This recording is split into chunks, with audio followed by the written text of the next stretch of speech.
रही हैं और कह रही हैं कि दलितों और वंचितों के लिए आवाज उठाने का इकलौता मंच, इकलौती पार्टी, इकलौती आवाज वो स्वयं है। उनकी पार्टी बीएसपी है। न तो बीजेपी दलितों और पिछड़ों के लिए अपनी आवाज बुलंद कर सकती है और न ही उनका विकल्प बनने की कोशिश इंडिया, जिसमें पूंजीवादी और जातिवादी ताकतों का जमावड़ा हुआ है, ऐसा मायावती कह रही है, डिफाइन कर रही है।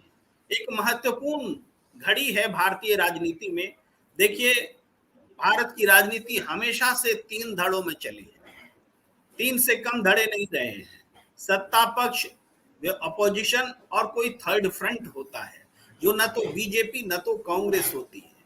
लेकिन इन दिनों थर्ड फ्रंट के रूप में गठबंधन का अस्तित्व नहीं है, या ये कोशिश सफल नहीं हुई है।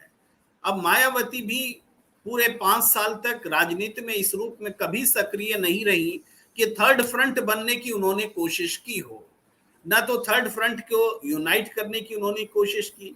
सच तो यह है कि जितनी निष्क्रियता मायावती जी ने बीएसपी का नेतृत्व करते हुए दिखलाई है, उससे सबसे ज्यादा चोट अगर किसी को पड़ी है तो वो दलित और पिछड़ों की आवाज है। जिसकी आवाज मायावती हुआ करती थी, वो आवाज वास्तव में गुम हो गई, कहीं दिखाई नहीं पड़ी।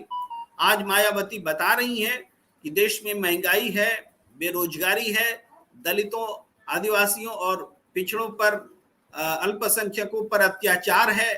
तो ये तब बता रही हैं जब अपोजिशन इंडिया के रूप में एकजुट हो चुका है। इतने दिनों तक मायावती की ये आवाज कहीं दिखाई नहीं पड़ी, सुनाई नहीं पड़ी। और आज भी, आज जब, लेकिन इसका मतलब ये नहीं है कि मायावती जो आज बोल रही है, इस आवाज की अहमियत नहीं है। इस आवाज की अहमियत है। इस देश में आज भी कई क्षेत्रीय दल हैं जो न तो एनडीए में है न तो इंडिया में है। चाहे वो बीजू जनता दल की पार्टी हो, चाहे वो जगनमोहन रेड्डी की पार्टी हो, चाहे वो वाईसीआर की, केसीआर की पार्टी हो, चाहे वो मायावती की पार्टी हो, या फिर असदुद्दीन ओवैसी की पार्टी हो। ये लोग एनडीए और इंडिया से अलग एक सियासत, एक कोना रखते हैं। इनमें एकता नहीं है, इनमें कोई ये थर्ड फ्रंट नहीं है, ये अलग अलग आवाज हैं।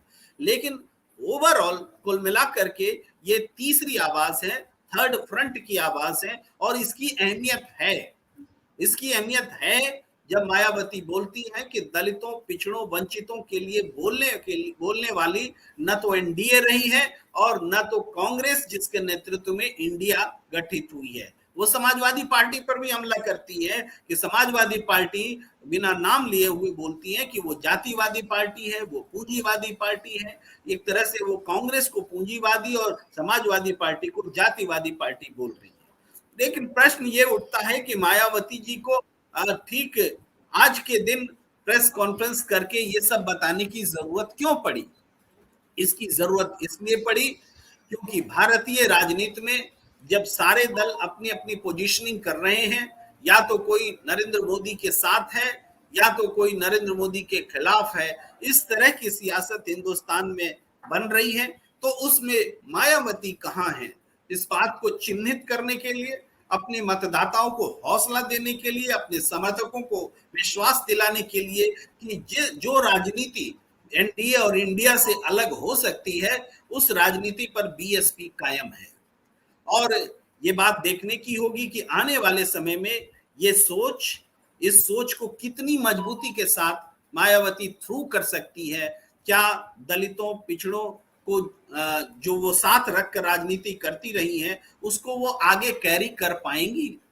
विधानसभा चुनाव में हमने प्रदर्शन देखा, पंचायत चुनाव में हमने प्रदर्शन देखा, उत्तर प्रदेश के परिप्रेक्ष्य में कह रहा हूं, और इवन उत्तर प्रदेश से बाहर भी जो बीएसपी पहले हुआ करती थी, चाहे पंजाब हो, चाहे उत्तराखंड हो, चाहे राजस्थान हो, चाहे मध्य प्रदेश हो, इन जगहों पर बीएसपी की वो मौजूदगी नजर नहीं आई, सक्रियता नहीं दिखी। और ये आरोप लगे कि मायावती कहीं ना कहीं सीबीआई, ईडी से डर करके, केंद्र सरकार के डर के कारण वो राजनीतिक रूप से सक्रियता नहीं दिखा पा रही। सवाल यह है कि मायावती जी क्या इस बार भी केंद्र सरकार के डर से ही इंडिया के ऑपोजिशन में जाने से बच रही हैं? क्या मायावती जी के निशाने पर एनडीए से ज्यादा इंडिया इसलिए है क्योंकि उन पर एनडीए का कोई दबाव है, कोई केंद्रीय एजेंसियां दबाव डाल रही हैं? ये प्रश्न भी आगे उठेंगे, लेकिन इन प्रश्नों से उठकर, इन प्रश्नों से बचकर मायावती जी ने अपनी सियासत को फिर भी जिंदा रखा है और आगे जिंदा रखने की वो कोशिश कर रही हैं।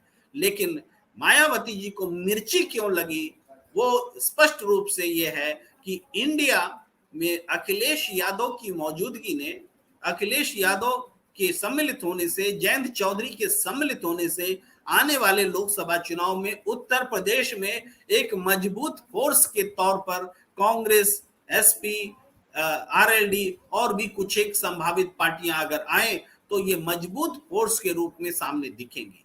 तो नुकसान सबसे ज्यादा किसको होगा? नुकसान सबसे ज्यादा मायावती जी की पार्टी बीएसपी को होगा, क्योंकि मुकाबला सीधे एनडीए बनाम इंडिया का होगा। चाहे मुस्लिम वोटर्स हो, चाहे दलित वोटर्स हो, उनको चुनना पड़ेगा।